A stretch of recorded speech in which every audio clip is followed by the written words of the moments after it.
Hello friends, आज आपण attestation form बघणार आहोत. अटेस्टेशन फॉर्म केव्हा भरायचा, तर तुम्ही MPSCकडून जर तुमची निवड झाली असेल तर तुम्हाला गृह विभागाला अटेस्टेशन फॉर्म भरून द्यावा लागतो. तुम्हाला तसा मेल येतो, त्यानुसार तुम्हाला MPSCच्या वेबसाईटवरून तो फॉर्म डाउनलोड करून त्याला पूर्ण माहिती, तुमची फोटो आणि सर्व व्यवस्थित भरून पोस्टांनी पाठवावा लागतो. तर हे आहे शासन सेवेत नेमणूक करताना उमेदवाराचे चारित्र्य व पूर्वचारित्र्य याची पडताळणी करण्याबाबत साक्षांकनाचा सुधारित नमुना. याबाबत सर्व माहिती यामध्ये आधी दिलेली आहे या पेजवर. ती वाचून घ्यायची चांगल्या रीतीने आणि व्यवस्थित रीतीने भरून तो फॉर्म सबमिट करायचा. तर ही आहे माहिती. आता आपण फॉर्म बघूया कसा भरायचा. तर इथे पूर्ण जी माहिती दिलेली आहे, वॉर्निंग दिलेली आहे, ती चांगल्या रीतीने वाचून घ्यायची. आता इथे साक्षांकन नमुना मीन्स अटेस्टेशन फॉर्म आहे. इथे दिलेली आहे माहिती की अलीकडील छायाचित्राची प्रत म्हणजे तुमचा फोटो. आता फोटो किती असायला पाहिजे, तर photo 5 centimetre by 7 centimetre means 5 by 7 centimetre या आकाराचा फोटो असायला पाहिजे आणि त्या फोटोवर सही करावी लागेल तुम्हाला. तो फोटो इथे चिपकवायचा आणि नंतर ती वॉर्निंग दिलेली आहे, ती वॉर्निंग चांगल्या रीतीने वाचून घ्यायची की काय काय लावायचं आहे, कसा लावायचा आहे, ती माहिती इथे दिलेली आहे. त्यानंतर इथून फॉर्म भरायला सुरुवात होते. तर 1 नंबरवर दिलेलं आहे पूर्ण नाव. आता पूर्ण नाव ठळक अक्षरात इंग्लिशमध्ये लिहायचं असेल तर कॅपिटल लेटरमध्ये लिहायचं आणि मराठीत तुम्हाला साध्या अक्षरात लिहावं लागेल. जसं की इथे दिलेलं आहे पूर्ण नाव. टोपण नाव असल्यास टोपण नाव लिहावं लागेल. त्यासह जर तुम्ही तुमच्या नावात किंवा आडनावामध्ये केव्हाही बदल केला असल्यास किंवा त्यातील काही वगळले असल्यास कृपया तसे दर्शवावे. तर या रकान्यामध्ये आडनाव म्हणजे सरनेम आणि या रकान्यामध्ये नाव लिहायचं आहे तुमचं. नंतर 2nd नंबरवर दिलेला आहे सध्याचा संपूर्ण पत्ता म्हणजेच गाव, ठाणे व जिल्हा किंवा घर क्रमांक, गल्ली, मार्ग, रस्ता आणि शहर ही पूर्ण माहिती तुम्हाला इकडच्या साईडला लिहायची आहे. नेक्स्ट आहे नंबर 3 वर आहे घरचा पूर्ण पत्ता म्हणजेच गाव, ठाणे आणि जिल्हा किंवा घर क्रमांक, गल्ली, मार्ग, रस्ता आणि शहर, जिल्हा मुख्यालयाचे नाव हे सुद्धा इथे या रकान्यामध्ये लिहायचं आहे. आता 3 नंबरमध्येच ख नंबरवर आहे मूळचे पाकिस्तान किंवा बांगलादेशाचे फार पूर्व पाकिस्तानचे रहिवासी असल्यास त्या देशातील पत्ता आणि भारतीय संघराज्यामध्ये स्थलांतरित झाल्याचा दिनांक. जर तुम्ही बांगलादेशमध्ये पूर्वी असाल, पाकिस्तानमध्ये असाल तर तसंच इथे मेन्शन करायचं. नेक्स्ट नंबरवर आहे 4 नंबरवर आधार कार्ड क्रमांक. आता तुम्हाला जो आधार कार्ड असतो तुमचा त्यावर जो नंबर मेन्शन केलेला असतो तो नंबर इथे लिहायचा आहे. नेक्स्ट 5 नंबरवर आहे पॅन कार्डवरचा क्रमांक. तुमचा पॅन कार्ड जो असतो त्या पॅन कार्डवर जो क्रमांक दिलेला असतो तो इथे मेन्शन करायचा. आणि 6 नंबरवर आहे राष्ट्रीयत्व मीन्स नॅशनॅलिटी. तुम्ही इंडियन आहात, कोणत्या देशाचे आहात त्या देशाचं नाव इथे लिहायचं आहे. आता 7 नंबरवर आहे जन्मदिनांक डेट ऑफ बर्थ. आता तुमची डेट ऑफ बर्थ कोणती आहे ती इथे मेन्शन करायची आहे. नेक्स्ट नंबरवर आहे सध्याचे वय. आता सध्याचे वय मीन्स प्रेझेंट एज. आता या आजच्या दिवशी तुमचं वय किती आहे, किती वर्ष, किती महिने, किती दिवस आहे ते सुद्धा इथे मेन्शन करायचं आहे. नंतर आहे मॅट्रिकमध्ये असतानाचे वय. आता मॅट्रिकमध्ये म्हणजेच 10वीमध्ये तुमचे वय किती होते. कोणाचं 14 वर्ष असते, कोणाचं 15 वर्ष असते, तर ते वय इथे मेन्शन करायचं आहे. आता नेक्स्ट नंबरवर आहे जन्मस्थान. ज्या जिल्हा आणि राज्यात स्थित आहे तो जिल्हा व राज्य. म्हणजे तुम्ही कोणत्या जिल्ह्यात आहात, कोणत्या राज्यात आहात, तो राज्य आणि जिल्हा इथे मेन्शन करायचा, इथे लिहायचं आहे. नंतर आहे तुमचा जिल्हा आणि राज्य, ते सुद्धा तुमचा जिल्हा आणि राज्य इथे लिहायचं आहे. आणि नंतर त्याच नंबरमध्ये आहे तुमच्या वडिलांचा मूळ जिल्हा व राज्य. तुमच्या वडिलांचा म्हणजे तुमचे वडील ज्या मूळ जिल्ह्यात किंवा राज्यामध्ये राहत होते तो राज्य आणि जिल्हा लिहायचा आहे, त्याचं नाव लिहायचं आहे. आता नेक्स्ट नंबर आहे 9 नंबर तुमचा धर्म. तुमचा धर्म कोणता आहे तो लिहायचा आहे, रिलिजन. आणि त्यामध्ये आहे तुम्ही अनुसूचित जाती, अनुसूचित जमाती, इतर मागासवर्गीय उमेदवार आहात काय? असाल तर होय लिहा, नसाल तर नाही लिहा. नंतर नेक्स्ट नंबर आहे 10 नंबर. आता 10 नंबरमध्ये पहा काय लिहिलेलं आहे. मागील 5 वर्षात एका वेळी 1 वर्षाहून अधिक काळापर्यंत ज्या ठिकाणी तुम्ही राहिला असाल त्या ठिकाणाचा तपशील, म्हणजेच निवासाचा कालावधीसह परदेशात राहिले असल्यास, कोणत्याही देशात राहिले असल्यास वयाच्या 21 वर्ष पूर्ण झाल्यानंतर ज्या ठिकाणी 1 वर्षाहून अधिक काळापर्यंत राहिला असेल तर त्या ठिकाणाचा तपशील द्यावा. तर इथे पूर्ण माहिती द्यावी लागेल तुम्हाला. फ्रॉम टू म्हणजेच पासूनपर्यंत किती वेळ तुम्ही राहिला असाल. आता संपूर्ण निवासी पत्ता म्हणजेच गाव, ठाणे, जिल्हा, घर क्रमांक, रस्ता, मार्ग आणि शहर, ज्या शहरात तुम्ही राहिला असाल ते शहर, तसेच जिल्हा मुख्यालयाचे नाव, मागील रकान्यात नमूद केलेले ठिकाण.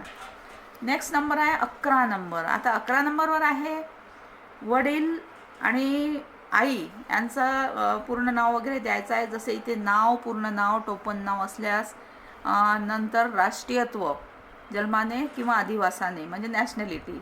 नंतर इकडे आहे जन्मस्थान, प्लेस ऑफ बर्थ, व्यवसाय काय करत आहेत, नोकरी करीत असल्यास त्यांचे पदनाम, कार्यालयाचा पत्ता, आता सध्याचा पत्रव्यवहाराचा पत्ता बदललेला असल्यास तो तसं मेन्शन करायचा, आणि कायमचा निवासाचा पत्ता. हे सर्व वडील आणि आई, इथे वडील दिलेलं आहे ते वडिलांचं सर्व मेन्शन करायचं इथे. आणि नेक्स्ट ठिकाणामध्ये आहे आईचं सुद्धा इथे सर्व पत्ता वगैरे टाकायचा आहे, आणि आई काय करते ते सुद्धा इथे मेन्शन करायचं आहे. नंतर पती किंवा पत्नी, जर तुमची पत्नी असेल तर पत्नीचं ती काय करते, तिचा ॲड्रेस काय, सर्व लिहायचं आहे.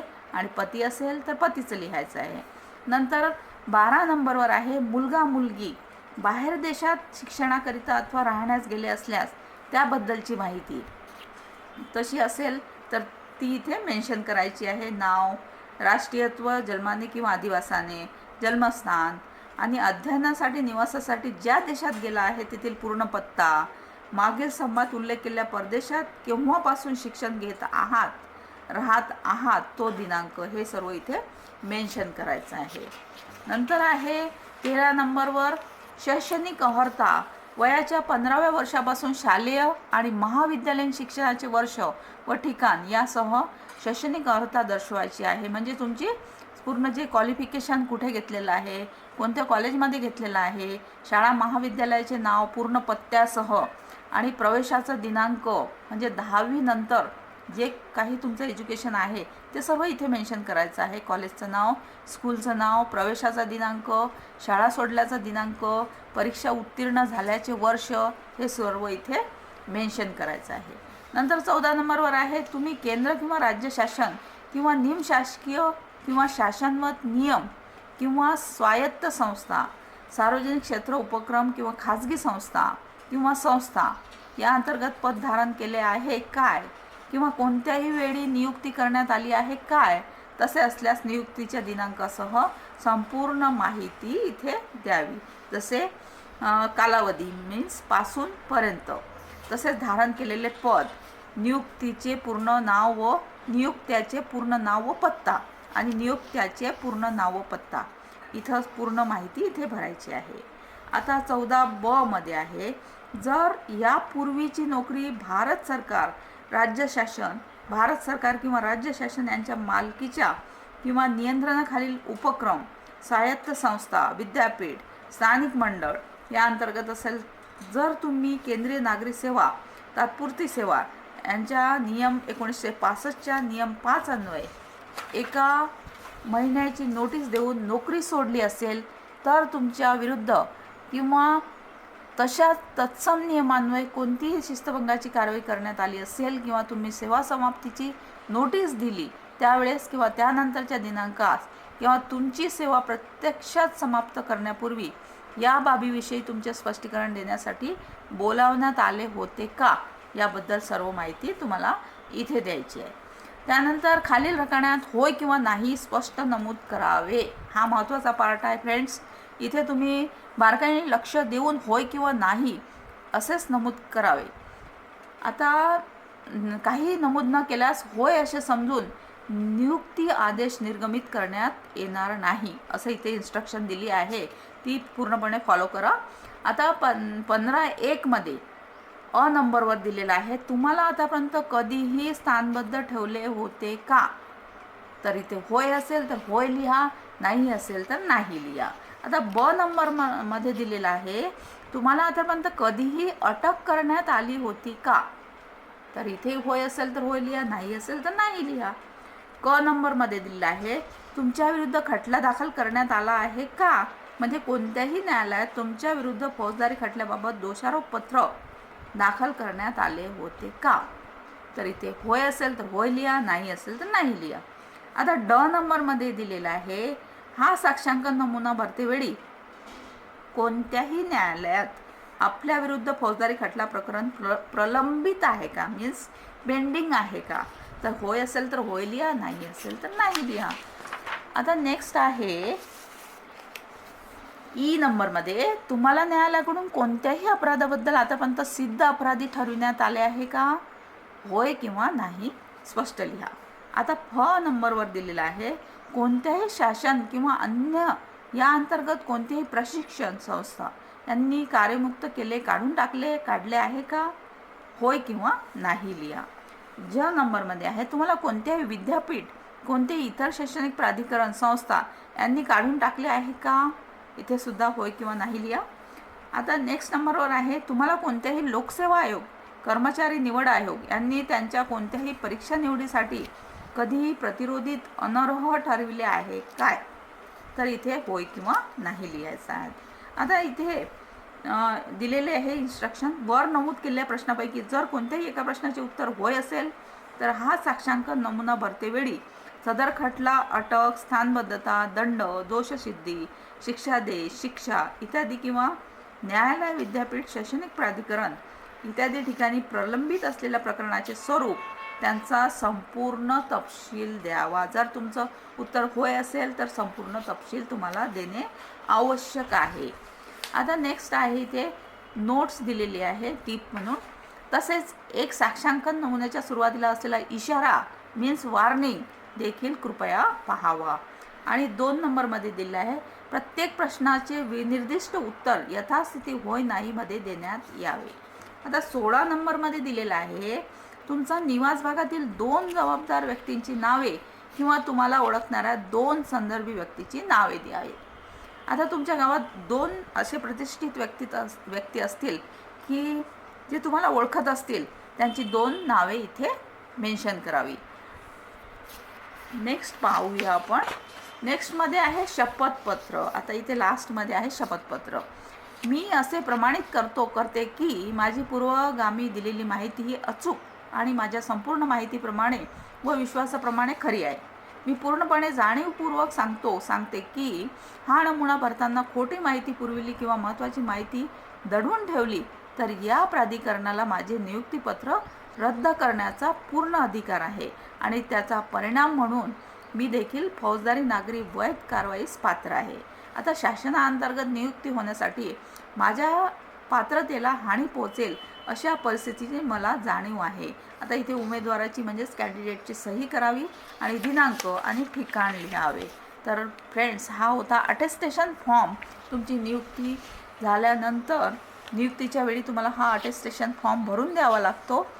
तसेच पूर्ण काळजी घेऊन हा फॉर्म भरून द्यावा. थँक्यू.